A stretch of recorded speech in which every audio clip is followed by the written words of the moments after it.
Well, hello. So we're still in our series on Christians and government.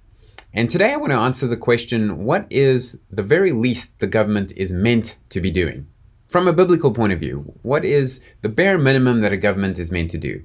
And the reason I think it's helpful to think through that is because a lot of people become disillusioned and disappointed when the government doesn't do what they expect the government to do. And so sometimes our expectations are perhaps a little bit high from our leaders and those in authority.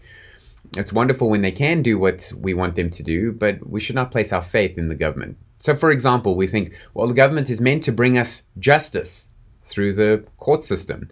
The government is meant to bring us protection through the police and the military. The government is meant to provide for our physical needs through social welfare. The government is supposed to look after our interests wherever it can. And it's always wonderful when it can do that. People think that the government needs to be able to provide us with education, and it's great when you do have good public schools. But when you're placing your faith in the government to educate your children, you're placing your faith in the government to protect you from harm, you're placing your faith in the government to bring justice in this life, you really are setting yourself up for disappointment.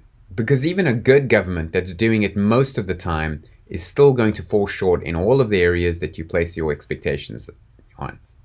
So, what does the Bible say the government is meant to do? Well, Paul says this to Timothy in 1 Timothy chapter 2. Timothy is told by Paul to tell his congregation this. Verse 1.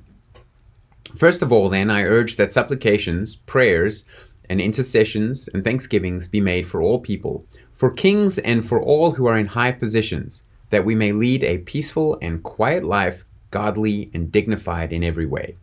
So Paul is telling his congregation to pray for those in authority, kings and all people in high positions, so presidents, Congress, senators, really anyone in authority over us, and for this reason, that we may lead a peaceful and quiet life, godly and dignified in every way. That is the bare minimum a government is meant to do, is to just keep the peace, stay out of the way of Christians, so that we can gather together, that we can worship the Lord, that we can serve one another, and the church will do much good in society and bring much justice. Paul says that we may lead a peaceful and quiet life, godly and dignified in every way.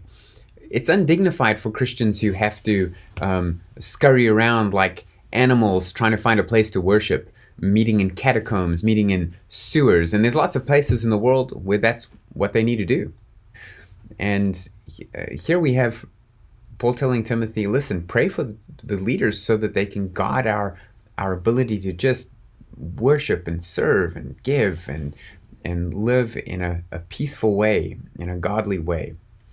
So don't put your faith in government. Put your faith in God. God will keep you safe. God is the one that provides you with protection. Yes, he may use the police and the military, or he may not. God is the one that will provide you with your daily bread. And yes, he may use the government and he may not.